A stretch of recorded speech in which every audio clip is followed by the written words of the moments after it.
കോതമംഗലം അങ്ങാടി merchants അസോസിയേഷന്റെ വാർഷിക സമ്മേളനം നടത്തി. AK സേവ്യറിനെ പ്രസിഡന്റായി തിരഞ്ഞെടുത്തു. കോതമംഗലം അങ്ങാടി മർച്ചന്റ്സ് അസോസിയേഷന്റെ 33ാമത് വാർഷിക സമ്മേളനം വ്യാപാരി വ്യവസായി ഏകോപന സമിതി ജില്ലാ വർക്കിംഗ് പ്രസിഡന്റ് ജിമ്മി ചക്കിയത്ത് ഉദ്ഘാടനം ചെയ്തു. മോട്ടി ജോസ് അധ്യക്ഷത വഹിച്ചു.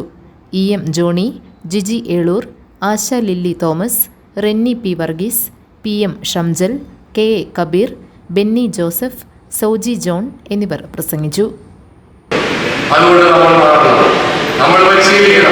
നമ്മുടെ മക്കൾക്ക് വെറുതെ പ്രായവും കാലവും തികച്ചു പോകാനൊന്നുമല്ല നമ്മൾ ബോധ്യപ്പെടുത്തി കൊടുക്കണം. ജീവിതം, ഈ നല്ല ജീവിതം മാതൃകാപരമായ ജീവിതമായിരിക്കും, നല്ല സംസ്കാരബോധമുള്ള ഒരു ജീവിതമായിരിക്കും. വെറുതെ പ്രായവും കാലവും തികച്ച് നമ്മുടെ ഈ ഭൂമിയിൽ നിന്നും മാറിപ്പോകരുത് എന്ന് എപ്പോഴും നമ്മൾ ഓർക്കണം.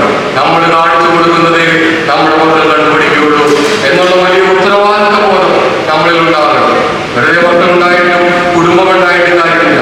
ആ കുടുംബത്തിന്റെ ചുമതലകൾ, ഉത്തരവാദിത്തങ്ങൾ നിറവേറ്റിക്കൊണ്ട് വേണം നമ്മൾ മറ്റുള്ള പ്രവർത്തനങ്ങളിൽ ഏർപ്പെടാനെന്ന് നിങ്ങൾ ഓർമ്മിപ്പിക്കുക. പുതിയ പ്രസിഡന്റായി EK സേവ്യറിനെ തെരഞ്ഞെടുത്തു. 20 കമ്മിറ്റി അംഗങ്ങളെയും തെരഞ്ഞെടുത്തിട്ടുണ്ട്. EK സേവ്യർ സ്വാഗതവും TR രജനീഷ് കുമാർ കൃതജ്ഞതയും പറഞ്ഞു. GTV news, Kothamangalam.